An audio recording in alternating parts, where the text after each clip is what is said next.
Bora falar um pouco de uma small cap que pouca gente está falando e talvez você nem saiba que a Intelbras hoje é listada na Bolsa de Valores. E os indicadores dessa empresa estão melhorando e eu quero provar isso para você com receitas crescentes e tem pago bons dividendos ao longo dos anos desde que é listada. Olá pessoal, meu nome é Rafael, falo do canal Ponto de Investimento Sem Enrolação, bora lá? Então, a Intelbras se denomina como uma empresa de tecnologia pensada para aprimorar o seu negócio e a sua casa. E eles ainda destacam o foco em soluções para lares, pequenos e grandes negócios. E hoje a Intelbras atua em três braços: o braço de segurança, braço de conectividade e também o braço de energia. E eu já posso adiantar que o braço de segurança da Intelbras é o que gera maior receita e eu tenho lugar de fala porque as câmeras aqui da minha casa são da Intelbras e são realmente excelentes. E dentro do site da Intelbras, na aba de soluções e produtos, você pode ver que a Intelbras realmente tem uma gama de produtos a serem vendidos, principalmente no quesito de segurança eletrônica, como alarmes, câmeras, comunicação de condomínios, controle de acessos corporativos, monitoramento, sensores, displays, também na linha de redes, com roteadores, switches, racks, fibra óticas, comunicação, como os periféricos de um computador, mouse, teclado, projetores, webcam, também com controle de acesso com essas fechaduras eletrônicas, comunicação de condomínio, energia, onde atua com carregadores para veículos elétricos, no-breaks, baterias, lâmpadas smarts, sensores de presença e também no quesito de energia solar. Essa eu realmente não sabia que a Eletrobras atuava, então ela atua nesse setor de energia, na venda e em soluções de placas solares. E a Intelbras não é apenas uma loja de varejo, não é apenas vendas, ela também trabalha com algumas soluções que, se você estiver precisando de fazer alguns projetos de casa inteligente, com automação residencial, a Intelbras também trabalha com esse tipo de serviço, tanto para pequenas e médias empresas, como para casa, grandes empresas, condomínios, dentre outros. Mostrando um pouco da composição acionária, hoje cerca de 64% das ações estão na família Freitas, que foi a família criadora da Intelbras. Cerca de 7,5% encontra-se no fundo da Rua Europe, e esse fundo vendeu cerca de 2,44% das suas ações em 2023, num preço de R$ 24,00. Então, aparentemente, o fundo já sabia que na época as ações estavam caras e atualmente as ações da Intelbras estão cotadas na faixa dos R$ 12,00. Então, foi uma boa venda hoje, olhando para trás. Ações em tesouraria com cerca de 0,07% e 28% nas mãos dos acionistas. E agora falando um pouco dos destaques do segundo trimestre de 2025, uma receita líquida de 1,2 bilhões, que foi crescimento tanto na ótica trimestral quanto na ótica anual, um lucro líquido de 136 milhões, também com alto crescimento na ótica trimestral e também na ótica anual, um EBITDA de 154 milhões, uma leve queda olhando na ótica anual e uma alta na ótica trimestral, e um ROIC antes dos impostos de 13,6%. E eu já quero adiantar que esse ROIC, olhando como um dado isolado, talvez não pareça tão bom assim, visto que a Selic hoje encontra-se a 15%, porém, olhando no setor em que a Intelbras atua, olhando um pouco para o varejo e também para soluções de automação, na minha opinião, esse seria um ROIC ainda positivo, principalmente que num cenário de juros baixos, a Intelbras com certeza seria beneficiada.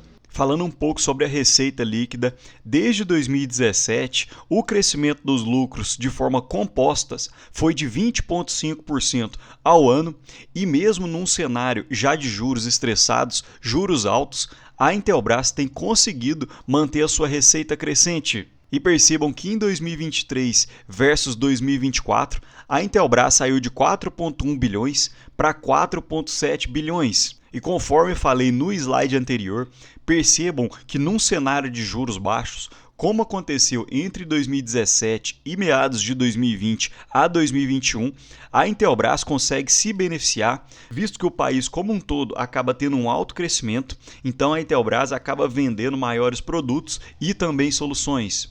E o mesmo a gente consegue observar no EBITDA, que teve um crescimento de forma composta de 18,6% ano contra ano, e olhando para 2023 de resultados recorrentes, a Intelbras saiu de 566 milhões para 642 milhões de EBITDA e uma margem de 13,5%. Agora, destrinchando um pouco mais as receitas da Intelbras, hoje, cerca de 66% das receitas vem do quesito de segurança, que olhando tri por tri conseguiu aumentar em quase 50%, e olhando na ótica anual também houve uma alta de 16%, principalmente devido ao atendimento a ordens atrasadas, o sell-out em linha com o esperado para o período. E para quem não conhece essa expressão, sell-out é a venda de produtos diretamente para o consumidor final, e os estoques que estavam se acumulando acabaram sendo normalizados com maiores vendas no período.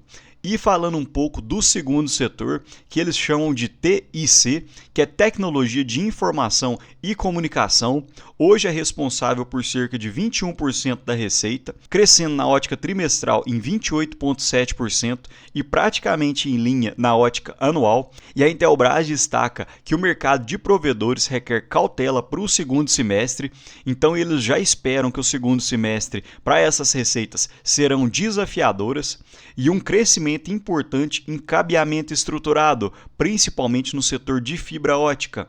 E partindo para o terceiro e último braço de receita da Intelbras, que é o setor de energia, que olhando na ótica tri por tri cresceu em 7%, porém na ótica anual houve uma brusca queda em torno de 20%, e a Intelbras destaca a redução de projetos de grande porte, priorização em rentabilidade e retorno e ajustes na estrutura e ganhos de eficiência executados no segundo tri. Então vamos verificar como que esse setor vai se comportar para o próximo semestre, olhando já para o terceiro e o quarto tri, indo para o final de 2025. E a geração de caixa aumentou olhando tri por tri, saindo de 647 milhões para 825 milhões, principalmente porque o nível dos investimentos hoje estão mais baixos, porque caso os investimentos se acelerem para os próximos trimestres, a tendência é que a Intelbras mantenha um caixa um pouco mais baixo, na linha entre 650 e 700 milhões. E realmente os investimentos estão um pouco mais desacelerados. Quando a gente olha os 6 primeiros meses de 2023, houve 97 milhões em investimentos, os 6 primeiros meses de 2024, 106 milhões, e os 6 primeiros meses de 2025, praticamente 50%, em torno de 59 milhões em investimentos.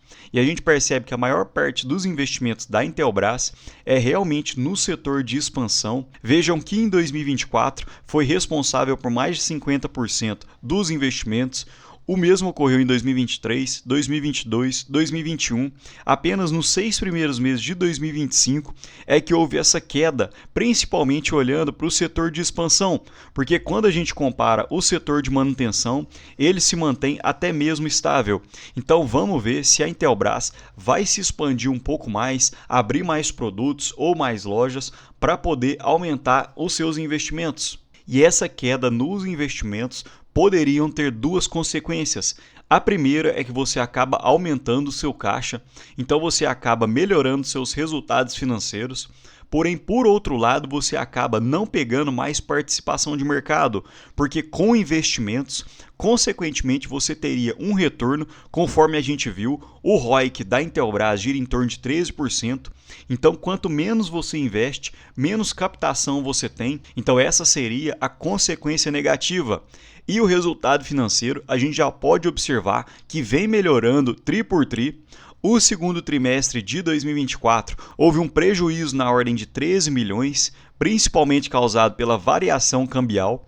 No primeiro tri de 2025, prejuízo na ordem dos 3 milhões. E no segundo tri de 2025, houve um lucro na casa dos 11 milhões, tanto pela melhora na receita, quanto pela queda nas despesas e também pela variação cambial. E olhando, a alavancagem da empresa é realmente muito tranquila, porque percebam que hoje o total de endividamento da Intelbras é em torno de 970 milhões, porém apenas o caixa da Intelbras gira em torno de 825 milhões. Então a dívida líquida hoje é de 144 milhões. E quando a gente pega a alavancagem que relaciona a dívida líquida sobre o EBITDA, então hoje fica em torno de 0,26%. Então, olhando o EBITDA, que seria a geração operacional da empresa, em apenas cerca de 2 a 3 meses, a Intelbras já conseguiria quitar totalmente a sua dívida. E agora eu queria mostrar algumas perspectivas da Intelbras, que ela entrou na bolsa em meados de 2021 e até outubro de 2022 ela chegou a subir 81% na cotação, chegando próximo dos R$ 35. E após essa data, olhando desde meados de 2022, a Intelbras já caiu mais de 65% na cotação, hoje cotada na casa dos 11,30. E percebam que as receitas da Intelbras vêm apenas crescendo ao passar do tempo, olhando em 2019, saindo da faixa de 1,8 bilhão para atualmente, em 2024, na casa dos 4,8 bilhões. Então o mercado poderia não estar precificando da forma correta essa empresa, visto que ela tem melhorado seus lucros, suas margens e também os seus dividendos. E isso poderia estar se abrindo uma boa margem, uma boa assimetria para que os investidores façam novos estudos e possam fazer novos aportes, porque percebam o gráfico de lucro versus cotação, em que o lucro na linha em verde saiu da casa dos 370 milhões para atualmente quase na faixa dos 500 milhões. E no mesmo período a cotação saiu dos 30 a 35 reais e atingiu hoje a faixa dos 11. Então haveria um gap em que o mercado bateu demais na cotação, sendo que os lucros, olhando desde o IPO, até mesmo subiram. E eu acredito que nesse momento a Intelbras esteja chegando em valores mais atrativos, principalmente quando a gente olha pelo indicador de preço sobre lucro, que hoje encontra-se em 8,09, porém no IPO, conforme já falei em outras vezes, como a taxa de juros estava muito baixa, o mercado fica querendo pegar tudo a qualquer preço. Qualquer empresa pode pagar qualquer preço que ela vai subir de forma infinita. E percebam que em 2021 o PL da Intelbras encontrava-se em 25, ou seja, quem estava comprando Eletrobras naquele momento demoraria 25 anos com os lucros daquela época para poder comprar outra Intelbras na Bolsa de Valores. Então estava muito esticado e atualmente a Intelbras tem entrado em margens mais confortáveis, na casa dos 7 a 8 vezes. Agora falando um pouco de dividendos, a Intelbras paga proventos em torno de 2 vezes ao ano e normalmente a Intelbras tem pago mais proventos na forma de dividendos, ou seja, já isentos de imposto de renda. E você pode me perguntar: bom, Rafael, mas os dividendos da Eletrobras estão muito baixos, na casa dos 4%. Porém, isso se dá por causa do payout da Intelbras, que hoje fica na casa dos 30%. Então, se a empresa se animasse e pagasse cerca de 50% a 60%, a empresa já estaria em outro patamar, com dividendos na ordem dos 8%. Porém, a empresa ainda prefere pegar o seu capital e reinvestir na própria Intelbras, visto que ela tem conseguido uma boa rentabilidade com o passar dos anos. Mas me conta aqui, pessoal, você sabia que a Intelbras era listada na Bolsa de Valores? E esse tipo de conteúdo de empresas um pouco fora do radar te interessa? Me conta aqui nos comentários, curte e comenta o vídeo que me ajuda demais aqui no canal. No mais, deixo um ótimo dia para vocês e um abraço!